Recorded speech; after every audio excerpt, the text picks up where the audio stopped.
નમસ્કાર વિદ્યાર્થી મિત્રો, ફરીવાર સ્વાગત છે તમારું એજ્યુકેશનલ એક્સપર્ટ યુટ્યુબ ચેનલની અંદર. મારું નામ હાર્દિક મંડાણી અને આ ચેનલ ઉપર ધોરણ 10 ના સામાજિક વિજ્ઞાનના ધમાકેદાર વિડીયો મૂકવામાં આવે છે.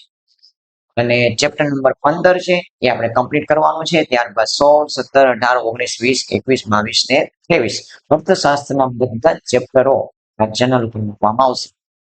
એક પ્રશ્નનો એક વિડીયો હશે. ચેપ્ટર નંબર 15 ના આપણે ઘણા બધા પ્રશ્નો કવર કર્યા. પહેલો પ્રશ્ન કવર કર્યો આર્થિક વિકાસ કોને કહેવાય. બીજો પ્રશ્ન કવર કર્યો આર્થિક વિકાસ અને આર્થિક વૃદ્ધિ વચ્ચે શું તફાવત છે. ત્રીજો પ્રશ્ન કવર કર્યો વિકાસશીલ અર્થતંત્રના લક્ષણો. આજે આપણે ચોથો પ્રશ્ન જોવાનો છે, ભારતીય અર્થતંત્રનું માળખું સમજાવો. હવે જો ભારતીય અર્થતંત્રનું માળખું, તો તમારે પહેલા એ સમજવું પડે કે દુનિયાની અંદર આજે દરેક દેશને પોતાનું એક હોય છે, અર્થતંત્ર હોય છે. અને એમાં સૌથી ઝડપી વિકાસ પામતું અર્થતંત્ર હોય ને એ ભારતનું અર્થતંત્ર છે. આજે અમેરિકાનું અર્થતંત્ર પણ વિકાસ પામે છે, ચાઇનાનું અર્થતંત્ર પણ વિકાસ પામે છે, પણ એમાં સૌથી ઝડપી વિકાસ પામતું અર્થતંત્ર હાલના સમયની અંદર તમે જોવા જાઓ તો ભારતનું છે. અને તમને એ ખબર હોવી જોઈએ, અર્થતંત્રનો આધાર 3 વસ્તુ પર છે. ભાઈ, એ દેશની અંદર કૃષિમાંથી કેટલા લોકોને રોજગારી મળે છે, ઉદ્યોગમાંથી કેટલા લોકોને રોજગારી મળે છે, અને સેવા ક્ષેત્રમાંથી કેટલા લોકોને રોજગારી મળે છે. અને સાથે સાથે ચોથો આધાર સ્તંભ છે વિદેશી નિર્યાત. ઘણા બધા લોકો વિદેશમાં જઈને પૈસા કમાતા હોય છે અને એ પૈસા ભારતની અંદર મોકલતા હોય છે. પણ આપણે આની વાત નથી કરવાની. આપણે માત્ર 3ની વાત કરવાની છે: કૃષિ ક્ષેત્ર, ઉદ્યોગ ક્ષેત્ર અને સેવા ક્ષેત્ર. કારણ કે ભારતની અંદર કોઈ પણ વ્યક્તિ હોય કે આ 3 ક્ષેત્રમાંથી રોજગારી મેળવે છે. પહેલું ક્ષેત્ર કયું થયું? કૃષિ. બીજું ઉદ્યોગ. ત્રીજું સેવા. બરાબર? એમની અંદર કઈ કઈ બાબતો હોય છે એના વિશે આપણે માહિતી મેળવવાની છે. પહેલું છે કૃષિ ક્ષેત્ર. કૃષિ ક્ષેત્રનું બીજું નામ છે પ્રાથમિક ક્ષેત્ર. એનું બીજું નામ શું છે? પ્રાથમિક ક્ષેત્ર. ચાલો, પ્રાથમિક ક્ષેત્રની અંદર આવે છે ખેતી સાથે જોડાયેલી તમામ પ્રવૃત્તિઓનો સમાવેશ એમાં થાય છે પ્રાથમિક ક્ષેત્રની અંદર. પ્રાથમિક ક્ષેત્રની અંદર તમને ચોપડીમાં કીધું છે શું આવે, તો પ્રાથમિક ક્ષેત્રની અંદર એક ખેતી આવે, બીજી વસ્તુ શું આવે? પશુપાલન આવે, પછી મત્સ્ય ઉદ્યોગ આવે, પછી પશુ સંવર્ધન આવે. બધા જ ઉદાહરણ તમને પરીક્ષાની અંદર પૂછાય છે. મરઘા બતકા ઉછેર આવે,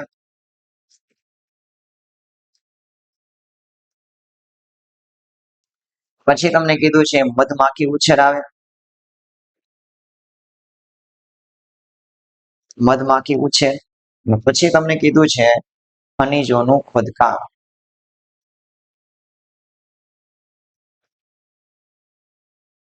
ખનિજોનું ખોદકામ એટલે કે કાચી ધાતુઓ મેળવવી. કેટલી વસ્તુ આવશે? તમારે લખવાનું કે ખેતી સાથે જોડાયેલી તમામ પ્રવૃત્તિનો સમાવેશ પ્રાથમિક ક્ષેત્રની અંદર થાય છે. પછી લખવાનું એમાં કઈ કઈ વસ્તુ પ્રાથમિક ક્ષેત્રની અંદર આવે. ખેતી આવે. જે વ્યક્તિ ખેતીમાંથી પૈસા કમાતો હશે એમને કયા ક્ષેત્રમાંથી રોજગારી મળી કહેવાય? એમને કયા ક્ષેત્રમાંથી રોજગારી મળી કહેવાય? એને પ્રાથમિક ક્ષેત્રમાંથી રોજગારી મળી કહેવાય. જે વ્યક્તિ પશુઓને પાળતો હશે, એમાંથી દૂધ મેળવીને વેચીને પૈસા કમાતો હશે, એ પણ વ્યક્તિને પ્રાથમિક ક્ષેત્રમાંથી રોજગારી મળી છે એવું આપણે કહી શકીએ. જે માછલાઓનો ઉછેર કરતો હોય, જે વ્યક્તિ પશુઓને સાચવતો હોય, મરઘા બતકાનો ઉછેર કરતો હોય, મધમાખી ઉછેર કરતો હોય, કાચી ધાતુનું ખોદકામ કરીને જે વ્યક્તિ પૈસા કમાય છે, એ બધા જ વ્યક્તિઓને રોજગારી શેમાંથી મળે છે? કૃષિ ક્ષેત્રમાંથી રોજગારી મળે છે એવું આપણે કહી શકીએ. ચાલો, ઘણા વ્યક્તિઓ ખેતી સાથે જોડાયેલા ન હોય તો કયા ક્ષેત્ર સાથે જોડાયેલા? ઉદ્યોગની અંદર. હવે ઉદ્યોગ ક્ષેત્રનું બીજું નામ આને કહેવાય માધ્યમિક ક્ષેત્ર. શું કહેવાય? માધ્યમિક ક્ષેત્ર. કહેવાનો મતલબ જે પ્રાથમિક ક્ષેત્ર પર આધાર રાખીને જેનો કાચો માલ પ્રાથમિક ક્ષેત્ર પૂરું પાડે એને માધ્યમિક ક્ષેત્ર કહેવાય.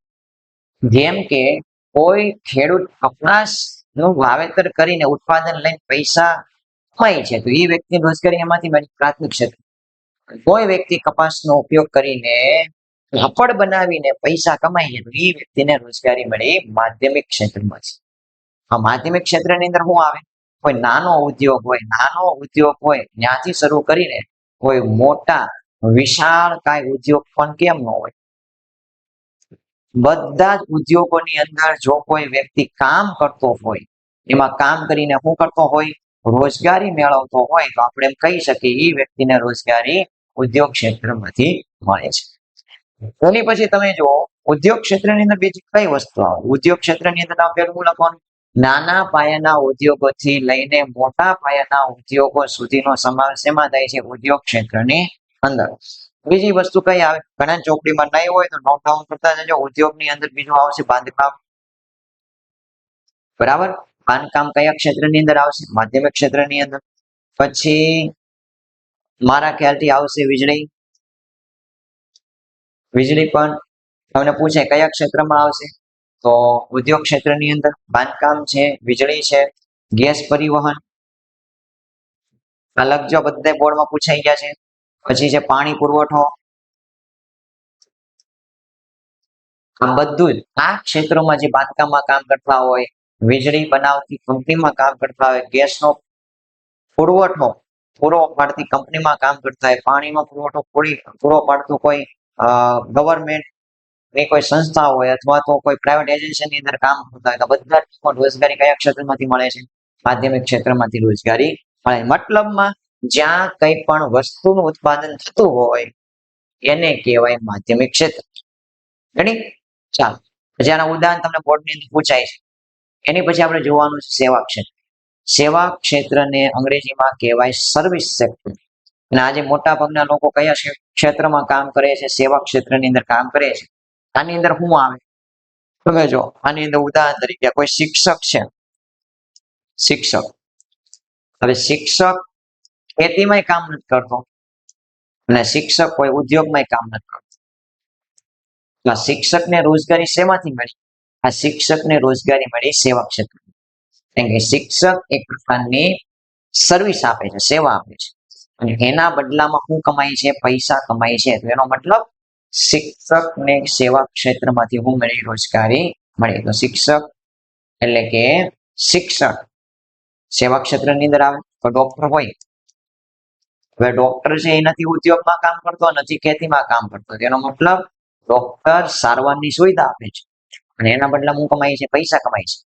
એટલા માટે આરોગ્ય એમાં આવશે સેવા ક્ષેત્રની અંદર. એવી રીતના કોઈ બેંકની અંદર કામ કરતો કર્મચારી એટલે કે બેન્કિંગ, કોઈ વીમાની અંદર કામ કરતો કર્મચારી એટલે કે વીમો. ચાલો, પછી કોઈ મનોરંજન પૂરું પાડીને મનોરંજનમાં તો આપણે ઘણા બધા કલાકારો છે. તમે જો કલાકારો શું કરે છે? આ કલાકારો છે એ પોતાની કલા દ્વારા લોકોને મનોરંજન પૂરું પાડે છે અને મનોરંજન પૂરું પાડે એના બદલામાં પૈસા મળે છે. તો આ મનોરંજન દ્વારા પૈસા કમાય, કારણ કે મનોરંજન કોઈ ખેતી નથી, કોઈ ઉદ્યોગ નથી, એ પ્રકારની સર્વિસ છે. ઓકે, પછી તમે જો આની અંદર બીજી કઈ વસ્તુ આવશે? આની અંદર આવશે સંદેશા વ્યવહાર. સંદેશા વ્યવહાર, આજે માની લો કે આ જે વોટ્સઅપ છે, આ વોટ્સઅપ નું કામ શું છે તમને બધાને ખબર છે. તમારા સંદેશા બીજા સુધી શું કરે છે? પહોંચવે છે. હવે આ કઈ ખેતી સાથે જોડાયેલું કામ નથી કે આમાં કઈ વસ્તુનું ઉત્પાદન નથી થતું. આમાં માત્ર તમને એક સર્વિસ આપે છે કે તમારા મેસેજ બીજા સુધી પહોંચે છે. કોઈ વ્યક્તિ WhatsApp ની અંદર કામ કરતો હોય તેનો મતલબ એમને રોજગારી કયા ક્ષેત્રમાંથી મળતી હોય? સેવા ક્ષેત્રમાંથી. કેવી રીતના? હવાઈ અને દરિયાઈ માર્ગો. દરિયાઈ માર્ગો, એની પછી છે વ્યાપાર. બરાબર, બિઝનેસ એક પ્રકારનું શું કહેવાય? સેવા ક્ષેત્રની અંદર આવતી વસ્તુ છે. કેમ કે ઉદ્યોગ અને વ્યાપાર બંને શબ્દ અલગ અલગ છે. જો તમારે આના વિશે ડિફરન્ટ જાણવું હોય કોમેન્ટ કરો તો હું તમને એના ઉપર સ્પેશિયલ વિડીયો બનાવી દઈશ કે what is the different between industry and business. બરાબર, ચાલો. ઉદ્યોગ અને વ્યાપાર બે અલગ વસ્તુ છે. તો સેવા ક્ષેત્રની અંદર શું આવે? તેની અંદર આવશે કીધું એ પ્રમાણે શિક્ષણ, આરોગ્ય, બેન્કિંગ, વીમો, મનોરંજન, સંદેશા વ્યવહાર, હવાઈ માર્ગ અને દરિયાઈ માર્ગ. અને શું આવશે? વેપાર. ક્લિયર? હવે એક વસ્તુ તમે યાદ રાખજો, જેમ જેમ કોઈ પણ દેશ કેવો બનતો જાય, જેમ જેમ કોઈ પણ દેશ વિકાસ કરતો જાય, જેમ જેમ કોઈ દેશ શું કરતો જાય? વિકાસ કરતો જાય ને, તેમ એ દેશની અંદર પ્રાથમિક ક્ષેત્ર છે ને, પ્રાથમિક ક્ષેત્ર એનું મહત્વ શું થતું જાય? ઘટતું જાય. અને જ્યારે માધ્યમિક ક્ષેત્ર અને સેવા ક્ષેત્ર છે એનું મહત્વ શું થતું જાય? વધતું જાય. આ દેશ તમે જો, આજથી તમે 20 વર્ષ પહેલા દેશની અંદર કેવી હાલત હતી? વધારે લોકો ખેતી સાથે જોડાયેલા હતા. પણ આજનો ભારત ધીમે ધીમે વિકાસ કરી રહ્યો છે, એટલે ખેતી હવે કોઈ કરતું નથી. ખેતીમાંથી લોકો હેમાં ટ્રાન્સફર થાય છે? ખેતીમાંથી લોકો ઉદ્યોગ એટલે કે માધ્યમિક ક્ષેત્ર અને સેવા ક્ષેત્રની અંદર ટ્રાન્સફર થતા હોય છે. આજે અમેરિકાની અંદર માત્ર 2% લોકો જ કરે છે, ખેતી કરે છે. જાપાનની અંદર માત્ર 5% લોકો જ ખેતી કરે છે. યાદ રાખજો. એટલે જેમ જેમ દેશ વિકાસ કરતો જાય ને, તેમ એ દેશની અંદર પ્રાથમિક ક્ષેત્ર, માધ્યમિક ક્ષેત્ર અને સેવા ક્ષેત્રની અંદરનું જે પ્રમાણ છે ને એમાં બદલાવ આવતો જાય. વિકાસ કરતો જાય પ્રાથમિક ક્ષેત્રમાં રોજગારીનું ભારણ ઘટતું જાય, અને માધ્યમિક અને સેવા ક્ષેત્રની અંદર રોજગારીનું ભારણ શું થાય? વધતું. તો મિત્રો, અહીંયા સવાલ પૂરો થઈ ગયો. તમારે કાંઈ પણ નોટ ટૂંકમાં હું તમને સમજાવી દઉં. ચાલો ફટાફટ, કે કેટલાક ક્ષેત્રો છે ભારતીય અર્થતંત્રના માળખાના? 3. કૃષિ, ઉદ્યોગ અને સેવા. 4થું છે અને આપણે ભણવાનું નથી. પછી ખેતી ક્ષેત્રમાં આટલી બધી બાબત આવશે ને ઉદાહરણ તમારે લખી લેવાના છે. પછી ઉદ્યોગની અંદર મેં પણ લખેલું છે, નાના ઉદ્યોગથી માંડીને મોટા ઉદ્યોગ સુધી. નીચે આ લખ્યું છે, એ ઘણા ચોપડીમાં નહીં હોય તો લખી લેજો. એની પછી જો સેવા ક્ષેત્રની અંદર કઈ કઈ બાબતો આવે એ તમારે નોટ ડાઉન કરી લેવાની. છેલ્લે કહેવાનું કે જેમ દેશ પોતાનો વિકાસ કરે, પ્રાથમિક ક્ષેત્રમાં મહત્વ ઘટતું જાય, માધ્યમિક અને સેવા ક્ષેત્રમાં મહત્વ વધતું જાય. આવા નવા વિડીયો જોવા માટે ચેનલને તમે અત્યારે સબસ્ક્રાઇબ કરો, તમારા મિત્રો સુધી ચેનલની માહિતી પહોંચાડો, જેથી અમને પણ આવા નવા વિડીયો બનાવવા માટેની એક પ્રેરણા મળે. બરાબર? તો લાઈક કરો અને શેર કરો. જય હિન્દ, જય ભારત.